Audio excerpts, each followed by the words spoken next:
Tole, nagaa Waaqayyoo bakka isin jirtan hundumaatti isiniif haa baay'atu. Waaqayyoo nu gargaaree kitaaba kallattii hundumaatti araara isaatiin ayyaana isaatiin nu wajjiniin jira. Egaa kadhannaa keenya guyyaa 10 kan jalqabne har'a guyyaa 6ffaadha. Ganamaa kaasnee kadhachaa jirra. Harki Waaqayyoo irree Waaqayyoo nu wajjiniin jira. Danqaraan dhalootaa caccabaa jira. Aangoon dukkanaa diigamaa jira. Waaqayyoo humna isaatiin nu wajjiniin jira. Egaa yeroo kana immoo yerootti walii wajjiniin Waaqayyoon waaqessinudha. Namni kamiyyuu harka isaa mirgaa ol kaasee ija isaa foonii walirra buuse isa guddaa ta'e Yesuusiif ulfina laatu Waaqayyoon walii wajjiniin waaqessina. Haleluuyaa. Namni kamiyyuu Waaqayyootti haa gammadu.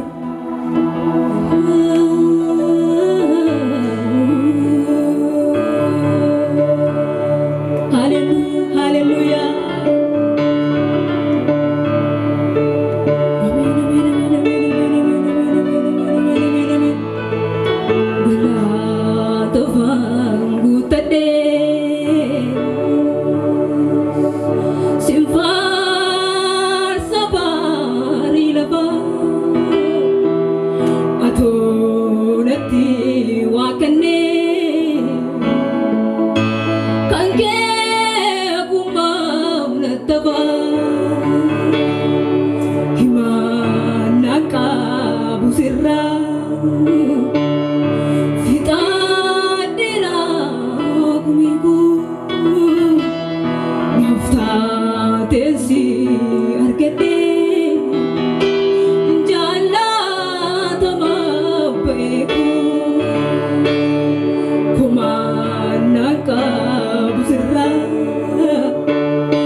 Namni kamiyyuu na wajjin jedhu meesa kana maalanawa ergansi qabaadhe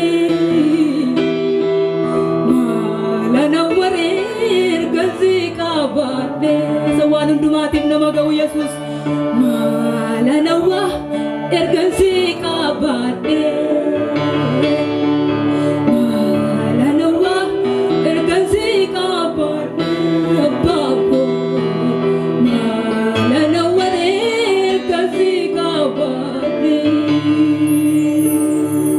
Hallelujah, amen, amen, amen, amen, amen, amen. Yesus ko bichu garako, naam jete fakat gowa, lupu go chuda, number bachu temboa. Yesus ko bichu garako, hallelujah, naam jete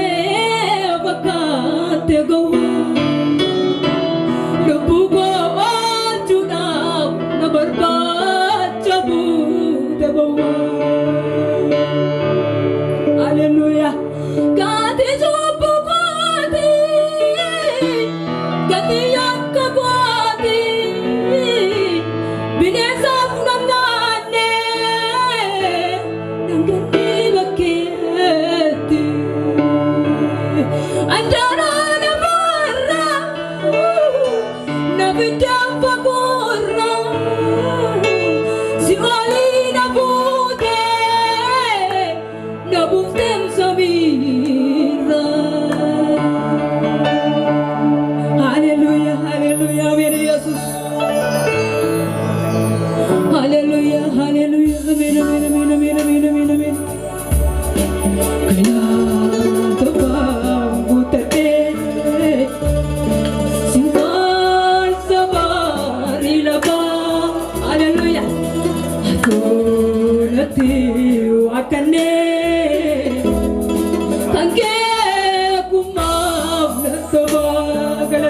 gutadhe galata gutadhe sifar sabari lava adonati wakane kanke kumav natava kumanaka busirra kumeku nafta tesi argate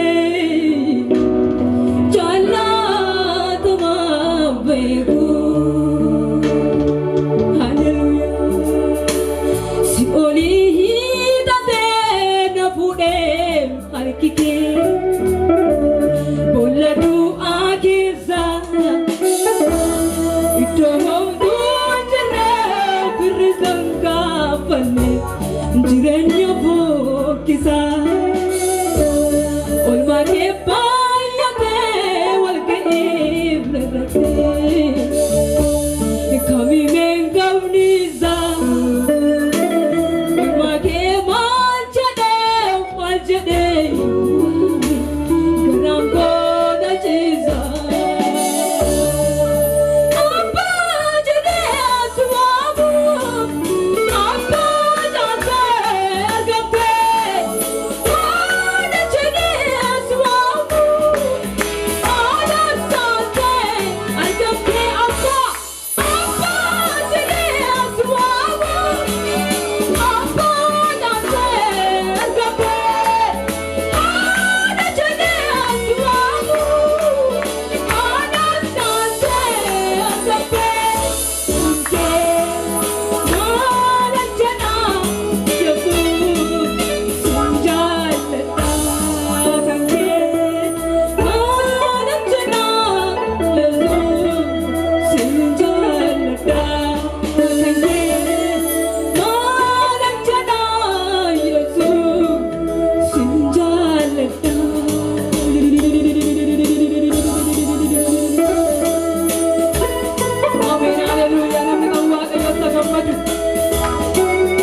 kutaa macaafa qulqullaa keessaa wangeela Luqaas boqonnaa 10 lakkoofsa 38 hanga 42tti kan jiru nan dubbisa.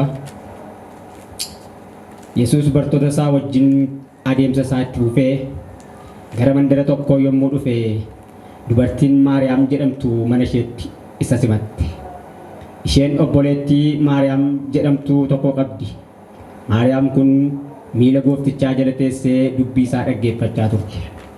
Maartaan hojii mana keessaatti qabamtee waan kurkurtuuf gara isaatti baatee, yaa gooftaa, obboleettiin koo qobaa akkan hojjedhuuf isa na dhiifteef anaaf hin yaadduure?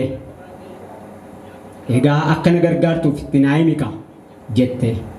Gooftaan garuu deebiseefii, yaa Maartaa, ati hin yaaddofta, waan baay'eettis amma camta. Kan barbaachisu waan tokkicha. Maariyaam qooda gaarii isa ishee duraa hin fudhatamne sana fudhattee jedha. Galgala kana sagaleen walii wajjiniin ilaallu kan si barbaachisu waan tokkicha kan jedhutu mata duree fudhannaa. Waaqayyo dubbii kana akka nuuf ibsuuf kadhata gabaabaa walii wajjiniin godhanna. ati waaqayyoodha baraan kan hin jijjiiramne mootee kan jiraattu duris kan turte ammas kan jirtu sichis ganaa dabartee jiraachuudhaaf barri mootummaa keetii daangaa kan hin qabne ati waaqayyoodha. Kanaaf si galateeffannaa maqaan kee kan galateeffame haa ta'u. Ammoo yeroo kana dubbii sirraa dhaga'uu barbaanna. Wanti ati dubbattu ulfina kee kan mul'isu akka ta'u, wanti iddoo kanatti ta'u siif ulfina kan mul'isu akka ta'uuf nu gargaari. Maqaa keef jettee ameen. Galgala kana iddoo kana keessatti wanti nuti ilaallu seenaa Maartaaf Maariyaamin ilaalla. Kanaaf mata dureen ani fudhadhe akkuma jalqaba dubbadhe kan si barbaachisu waan tokkicha. Innis maayinni Maartaaf Maariyaam obbolaa turani. Maartaaf Maariyaam obbolaadha. Garuu Yesuus Kiristoos biyya lafaa keessa deemee yommuu wangeela lallabaa ture, yommuu hojii hojjechaa ture, gara mana nama hundumaa mana namoota baay'ee dhaqeetu bartoota isaa wajjiniin namoota inni dubbisa ture. Namoonni baay'eenis Yesuusin gara mana isaatiitti in afeeru turani. Yesuusis gara mana isaanii in naqa ture. Garuu gaaf tokko utuu adeemuu gara mana Maartaaf Maariyaam kanaatti bartoota isaa wajjiniin utuu adeemaa jiru Maariyaam Yesuusin gara mana isheetitti waamti. Maartaan Yesuusin gara mana isheetitti waammatti. Garuu erga waamtee keessumummaadhaaf gara mana isheetitti waamte garuu erga waamte kissii jalqabuu ishee afa hin qabaanne obboleettii ishee irratti. Wanti ishee barbaachisu waan biraa ture kan isheen dubbataa irra jirtu garuu waan biraadha. Kanaaf gooftaadhaan akkana jette, yaa gooftaa yeroo hundumaa ani qofaa koon jarjara, yeroo hundumaa ani qofaa koon hojiitti dhiphadha, yeroo hundumaa ani baay'ee rakkadha. Obboleettiin koo akka isheen na gargaartuuf hojii mana keessaatti anatu dhiphata yeroo hundumaa waan ta'eef akka isheen tole jettee ana gargaartuuf itti naaf himi jette. Gooftaan keenya Yesuus Kiristoos garuu akkana jedhe, yaa Maartaa, ati waan baay'eetti dhiphatta, waan baay'eettis amma camta. Kan si barbaachisu garuu waan tokkicha jedhe. Galgala kana wanti isin barbaachisu waan tokkicha, innis gooftaa keenya Yesuus Kiristoosin fayyisaa lubbuu keessanii godhattanii fudhachuudha. Namoonni toora miidiyaa keenyaatiin teessanii yuutuubii, feesbuukii, intarneetii akkasumas gosa garaagaraatiin teessanii kan nu ilaaltan mana keessan keessa teessanii utuu karaa deemtanii illee bakka hojii keessanii teessanii kan nu hordofaa jirtan kan isin barbaachisu waan tokkicha akka ta'e akka beektan isinitti dubbachuu barbaada galgala kana. Haala keessa jiraattan keessa teessanii tarii dhukkuba ta'uu danda'a. Tarii yaaddoo jireenyaa ta'uu danda'a. Tarii haalli keessa jiraattanii waan gaarii ta'uu dhiisuu danda'a. Tarii konkolaataa isin keessa jiraattanii adeemsa imala gaarii adeemaa jirtu yoo ta'e imala konkolaataa keessa yoo jiraattan illee wanni fuula keessan dura jiru kan isin yaaddessu ta'uu danda'a. Inni kanaaf kan isin barbaachisu Yesuus duwwaatti yoo of gattan, kan isin barbaachisu Yesuusin duwwaa yoo ta'e yoo beektan hin fayyitu. Kanaaf qooda gaarii isin filachuu qabdan Kiristoos Yesuusin akka ta'e duwwaa, qoodni isin filachuun isin irra jiraatu Yesuusin akka ta'e duwwaa isinitti dubbanna galgala kana. Kanaaf inni nu wajjiniin jiru, inni nu wajjiniin ta'e, inni nu filachuun nurra jiraatu, qoodni gaarii, wanti gaarii nu filachuun nurra jiraatu Yesuusin ta'uusaa beeknee haalota keessa jiraannu keessatti dhiphina keessa yoo jiraattan, rakkina garaagaraa keessa yoo jiraattan Kiristoos obboleessa koo, obboleettii koo, haadha koo, abbaa koo bakka teessan jiraattanii sagalee kana nu wajjiniin kan hirmaachaa jirtan. Iddoo rakkina keessanitti kan isin barbaachisu Yesuus Kiristoos duwwaa akka ta'e akka beektan isinin jenna. Kanaaf Waaqayyo Maariyaam kun egaa Yesuus duukaa yeroo garaagaraatti adeemsa ishee adeemaa turteetti. Gaafa sana bichaamni Yesuusii wajjiniin kan isheen turte. Maariyaam kun Yesuus Kiristoos yommuu inni iddoo waacha isaatitti dibata gaarii itti dibuudhaaf shittoo itti biifuudhaaf illee iddoo sanatti kan deemte Maariyaam warra iddoo sanatti qooda qaban keessaa Maariyaam ishee tokko turte. Kanaaf Maariyaam kan isheen filatte yeroo hundumaa wanti Maariyaam filattu yeroo hundumaa miila gooftaa jala filattee teessee dubbii isarraa dhaga'uudha. Qoonni gaarii isheen yeroo hundumaa raawwachuu barbaaddu waan Yesuus jedhu Yesuus irraa dhaga'uudha. Kanaaf galgala kana Wanti nuyi dhaga'uu qabnu waan namarraa ta'u utuu hin ta'in haala keessa teessanii diinni isinitti tasaasu utuu hin ta'in haala keessa jiraattanii haalonni isin dhiphisan sana ilaaluu utuu hin ta'in Yesuus Kiristoos fayyisaa keessan akka ta'e beektanii waan gaarii Yesuus irraa argachuudhaaf gara Yesuusiin akka ilaaltan isiniin jechuu barbaada. Kanaafituu wangeela Maatewos boqonnaa 6 lakkoofsa 33 irratti duraan dursaatii mootummaa Waaqayyoo barbaadutti yaada keessanidha. Isaan booda waan hundumtuu isiniif kennamaa jedhe. Waan hundumaa argachuu kan dandeenyu, dhukkuba keenyattis fayyuu kan dandeenyu, haalota keessa jiraannu keessattis cubbuutti hiikamuus kan dandeenyu yoo Yesuus Kiristoosiin fayyisaa keenya godhannee duraan dursinee mootummaa isaatti yoo ofiinedha. Kanaaf mootummaa isaatti ofiinee warra dubbii isaa dhaggeeffatanii warra adeemsa isaanii xumuratan akka taanuuf dubbii dhageenya Waaqayyo nuuf eebbisu. Sagantaa keenya egaa asumaan goolabuudhaaf kadhataa gabaabaa walii wajjiniin godhannee xumura. Waaqayyo egaa akka inni wajjiniin taa'aa jiru argaa jirra. Kanaaf kadhataa gabaabaa godhannee sagantaa keenya xumura. Sa'aatiin keenya seemeera waan ta'eef namni hundinuu yaada isaa Waaqayyootti dhee isa inni nuuf godhe hunduma isaatiif immoo galata dhiyeessaa in kadhanna. Ati gaariidhaa, gaariin akka keetiin jiru abbaa yoosiin jennee nun komachiistu. Dhugumaan qulqulluu abbaa keenyaa nu wajjin jiraachuu kee ulaa baay'eetti si argineerra. Ati Waaqayyoodha. Ati fira firootaa oliidha. Ati abbaa keenya, ati waaqa keenya, ati uumaa keenya. Kanaaf si galateeffannaa maqaan kee kan galateeffame haa ta'u. Yeroo qabaannee hundumaa keessatti guyyoottan kurnan qabannee tokko lama jennee guyyaa ja'affaa keenyatti yommuu geenye diinni karaa garaatiin asaasni yoo jiraate illee qucalloon diinaa yoo jiraate illee nu argachuu hin dandeenye.